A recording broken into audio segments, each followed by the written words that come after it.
Kasi ang napapansin na ho sila mga boss chief mo sir, na parang ano lang, parang pinapahaba, na parang puro, kung ano-anong pag-uudlot lang ang ginagawa nila. Sabi ni Ma'am Marites Musti, para humaba o tumabot ng 2028 dahil asa sila na maging presidente, si Lustay. Eh baka isa din ho sa dahilan mga boss chief mo sir, kung bakit ganyan sila. Ano po, para nga naman mapaabot, eh, kasi gagamitin pa nila yung sitwasyon ng dating Pangulong Duterte doon sa kampanya ng Vice Presidente. Yun po ay kung makakalusot ang Vice Presidente, mga kababayan. No? At isa pang problema ng Vice Presidente, mga bossing, kung sakali man makalusot doon sa impeachment, eh makikita ng taong bayan itong sinasabi, no, ng ex-custom agent na si Jimmy Guban. No?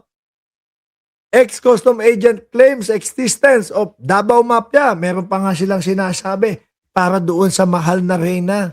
Save the Queen. Ayan, no? Piruin nyo, Davao Mafia, tapos matutunghayan, malalaman natin, maririnig natin sa mga balita na sa Davao, limpak-limpak yung mga ipinagbabawal na gamot.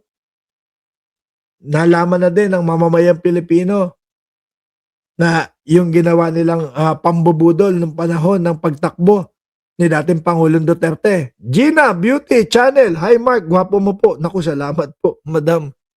No, yun lang, paus lang. Nangangati lalamunan ko simula pa kagabi. Yung tumakbo ang dating Pangulong Duterte panahon ng 2016. O di ba?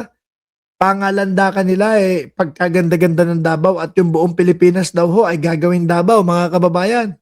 O nasaan na? Ano nangyari sa Pilipinas? Hindi. Naubos ang ating mga kababayan nang hindi nabibigyan ng due process. O, ex-custom agent claims existence of Davao Mafia in-house Quadcom.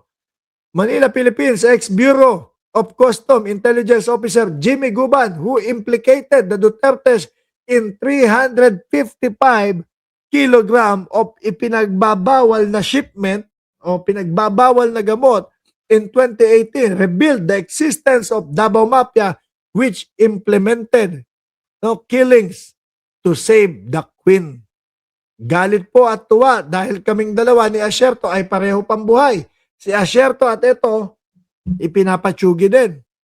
Kaya nga po, di ba, si Asierto hindi makalabas-labas. At doon sa Congress ipinakita lang yung video niya. Ay, hindi pinakita. Kumbaga, via Zoom lang dahil nagtatago at dahil may banta sa buhay. O, di dahil sa pagkanulo kay Asierto, pasalamat kami sa Diyos. Parehas kaming buhay. Sabi ni Antonio Marcos, uminom ka ng salabat. Mamaya ho, mga kababayan. Hindi, kanina, maisingit ko lang. Kanina, nag-lunch kami sa labas. Binanatan yung ice cream. Kasi yung nakaugalian ho natin, mainit daw kapag yung lalamunan mo namamaga or swelling. Ano? Sabi ng mga doktor ngayon, mga kababayan, kailangan malamig. Bumanat ako ng ice cream. Para talagang di ba gano'n naman tayo pag kami pamamaga sa isang parte ng ating katawan, malamig, nilalagyan natin ng yelo. So yun, gano'n ang ginawa ko ho, mga boss. Ngayon, dakuin natin yung Vice Presidente. Dakuin ho natin, mga kababayan, yung kanyang impeachment.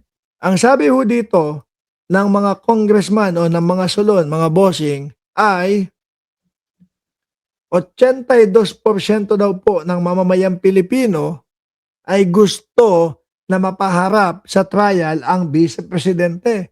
Ako, naniniwala ho ako dyan. Majority ng Pilipino gustong malaman ang katotohanan. Hindi dahil ayaw kay Sara Duterte, kundi dahil po gustong malaman kung ano po ba talaga ang mga paliwanag doon sa impeachment, doon sa pagbabanta sa buhay ng Pangulo, at yung mga bribery